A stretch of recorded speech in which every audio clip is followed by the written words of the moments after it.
Hey everyone, today we're going to be reading chapter 10 of The Lion, the Witch, and the Wardrobe. And this is a great chapter to be reading. It's called The Spell Begins to Break. So Aslan is going to be on the move. Here is the picture. Chapter 10, The Spell Begins to Break. Now we must go back to Mr. and Mrs. Beaver and the other three children. As soon as Mr. Beaver said there's no time to lose, everyone began bundling themselves into coats except Mrs. Beaver, who started picking up sacks and laying them on the table and said, "Now, Mr. Beaver, just reach down that ham. Here's a packet of tea, and there's some sugar and some matches, and if someone will get 2 or 3 loaves out of the crock over there in the corner." "What are you doing, Mrs. Beaver?" exclaimed Susan. "Packing a load for each of us, dearie," said Mrs. Beaver very coolly. "You didn't think we'd set out on a journey with nothing to eat, did you?" "But we haven't time," said Susan, buttoning the collar of her coat. "She may be here any minute." "That's what I say," chimed in Mr. Beaver. "Get along with you all," said his wife. "Think it over, Mr. Beaver. She can't be here for a quarter of an hour at least."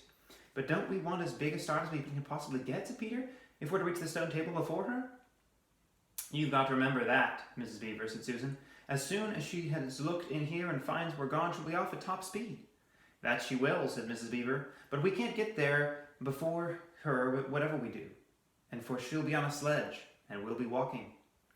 "Then we have no hope," said Susan. "Now don't get fussing there, dear," said Mrs. Beaver, "but just get a half a dozen clean handkerchiefs out of the drawer. Of course we've got a hope. We can't get there before her, but we can keep under cover and go by ways she won't expect, and perhaps we'll get through." "That's true enough, Mrs. Beaver," said her husband, "but it's time we were out of this." "And don't you start fussing either, Mr. Beaver," said the wife.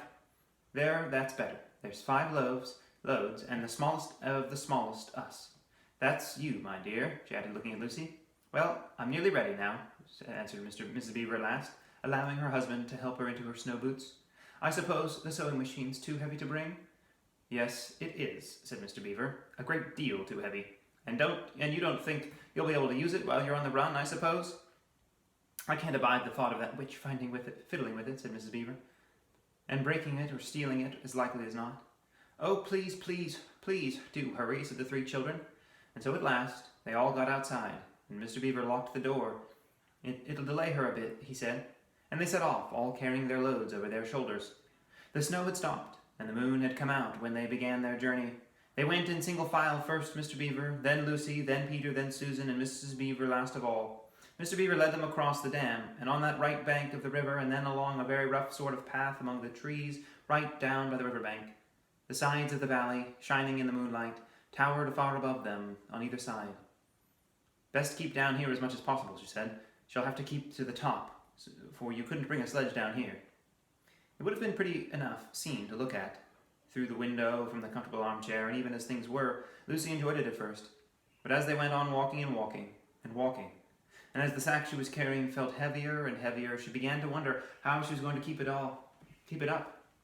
And she stopped looking at the dazzling brightness of the frozen river with all its waterfalls of ice, and at the white masses of the treetops, and the great glaring moon, and the countless stars, and could only watch the little short legs of Mr. Beaver going pad, pad, pad, through the snow in front of her, as if they were never going to stop. Then the moon disappeared, and the snow began to fall once more, and at last Lucy was so tired that she was almost asleep and walking at the same time, when suddenly she found that Mr. Beaver had turned away from the river bank to the right, and was leading them steeply uphill into the very thickest bushes. And then as she came fully awake, she found that Mr. Beaver was just vanishing into a little hole in the bank, from which he had almost hidden under the bushes until we were quite on top of it. In fact, by the time she realized what was happening, only his short tail was showing. Lucy immediately stooped down and crawled in after him. Then she heard noises and scrambling and puffing and panting behind her, and in a moment all 5 of them were inside. "Wherever is this?" said Peter's voice, sounding tired and pale in the darkness. "I hope you know what I mean by sounding very pale." "It's an old hiding place for beavers in bad times," said Mr. Beaver, "and a great secret. It's not much of a place, but we must get a few hours' sleep. If you hadn't all been in such a plaguey fuss when we were starving, I'd have brought some pillows," said Mrs. Beaver. It wasn't nearly such a nice cave as Mr. Tumnus's, Lucy thought. Just a hole in the ground, but dry and earthy. It was very small, so that when they all lay down, there were all bundles of clothes together, and what with that, and being warmed up by the long walk, they were really rather snug. If only the floor of the cave had been a little smoother. Then Mrs. Beaver handed round in the dark a little flask out of which everyone drank something. It made one cough and splutter a little and stung the throat, but it also made one feel deliciously warm after you swallowed it, and everyone went straight to sleep. It seemed to Lucy only the next minute, though really it was hours and hours later, when she woke up feeling a little cold and dreadfully stiff and thinking how she would like a hot bath. Then she felt a set of long whiskers tickling her cheek and saw the cold daylight coming in through the mouth of the cave. But immediately after that, she was very wide awake indeed, and so was everyone else. In fact, they were all sitting up with their mouths and eyes wide open, listening to a sound which was the very sound they'd all been thinking, and sometimes imagining they heard. During their walk last night, it was the sound of jingling bells. Mr. Beaver was out of the cave like a flash the moment he heard it. Perhaps you think, as Lucy thought for a moment, that this was a very silly thing to do. But it really was a very sensible one. He knew he could scramble to the top of the bank among the bushes and brambles without being seen, and he wanted above all things to see which way the witch's sledge was going. The others all sat in the cave waiting and wondering. They waited nearly 5 minutes. Then they heard something that frightened them very much. They heard voices. "Oh," thought Lucy, "he's been seen. She's caught him." Great was their surprise when a little later they heard Mr. Beaver's voice calling to them from just outside the cave. "It's all right," he was shouting. "Come out, Mr. Beaver, come out, sons and daughters of Adam. It's all right. It isn't her." This was bad grammar, of course, but that was how beavers talk when they're excited. I mean, in Narnia. In our world, they usually don't talk at all. So Mrs. Beaver and the children came bundling out of the cave, all blinking in the daylight, and with earth all over them, and looking very frowsty and unbrushed and uncombed, and with the sleep in their eyes. "Come on," cried Mr. Beaver, who was almost dancing with delight. "Come and see. This is a nasty knock for the witch. It looks as if her power is already crumbling." "What do you mean, Mr. Beaver?" panted Peter after they all scrambled up the steep bank of the valley together. "Didn't I tell you," answered Mr. Beaver, "that she'd made it always winter and never Christmas? Didn't I tell you? Well, just come and see." And then they were all at the top and did see. It was a sledge, and it was a reindeer with bells on their harness. But they were far bigger than the witch's reindeer, and they were not white, but brown. And on the sledge sat a person whom everyone knew the moment they set eyes on him.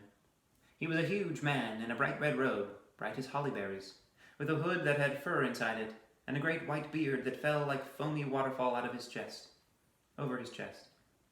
Everyone knew him because, though you see people of this sort only in Narnia, you see pictures of them and hear them talking about even in our world, a world on this side of the wardrobe door. But when you really see them in Narnia, it is rather different.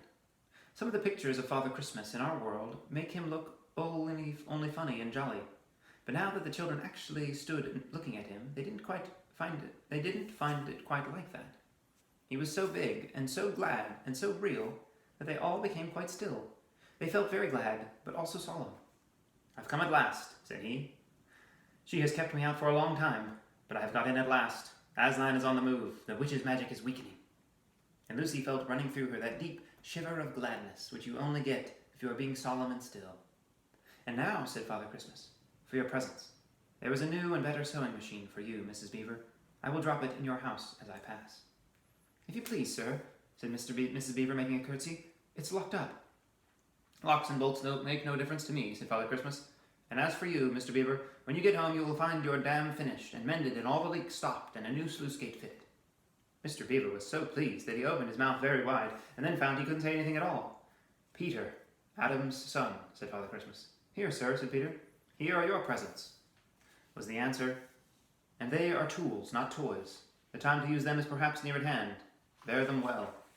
And with these words he handed to Peter a shield and a sword.